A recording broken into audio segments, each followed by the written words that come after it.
Hello, welcome to the Top Shelf Literary Editions. This is episode 15. Thank you for joining me. My name is Ernest Whiteman III. I'm a Northern Arapaho filmmaker, artist, writer, and media educator. And we're taking a look at the top shelf of my book collection. I'll pull it a selected book. I may have several editions like I do today. I'll give you a short synopsis, review if I've read it, and a reason why I purchased the edition. So, the book I want to specifically focus on is Hamlet. Now, I have several editions. I have the No Fear Hamlet here. It's based on all the portfolios, I believe. The No Fear Shakespeare has a dual text in which there's Elizabethan English and modern English. I also have the script to Kenneth Branagh's version of Hamlet, and this is the one he was nominated for screenplay, Best Adapted Screenplay. And I remember at the time everybody was asking why was he nominated if the text was already there, but there's a lot more to a screenplay than just the text or the dialogue.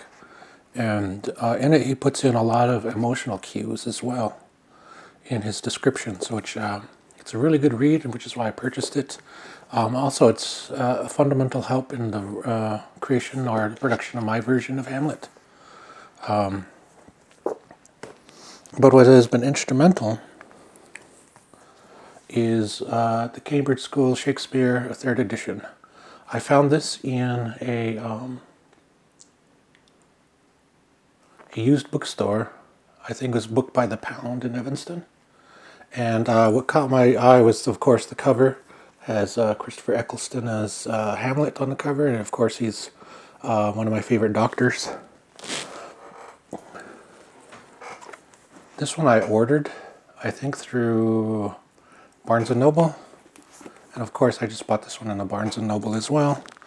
And everybody knows the story of Prince Hamlet of Denmark, and he is out to revenge his father's murder at the hands of his uncle. Of course, there's also not only a personal story of revenge, it's also a really cool ghost story, which is why I enjoy adapting it to a native outlook and perspective. There's a love story in the middle of this, sort of. There's political intrigue. There's betrayals of friends and family. This one comes with a lot of helpful tabulations on and questions, and little paragraphs on, here's one on irony or sarcasm, and it breaks it down line by line.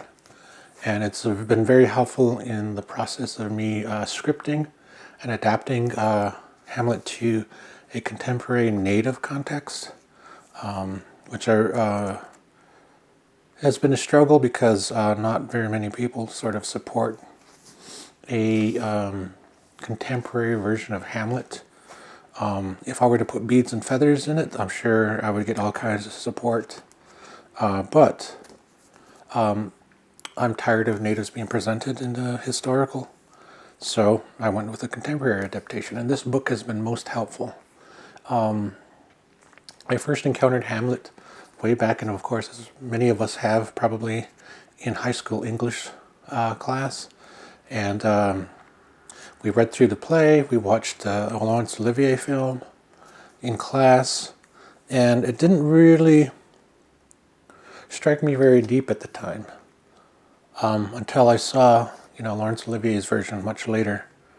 And then, of course, I saw the Kenneth Branagh version, and that's sort of been the version that sort of informed all of my encounters with Hamlet. And I've seen Kenneth Branagh's version of Hamlet many times in the theater, especially when they project it on 70mm. It's very good. But this is the book that I'm sharing with you today. Thank you. I'll catch you next time.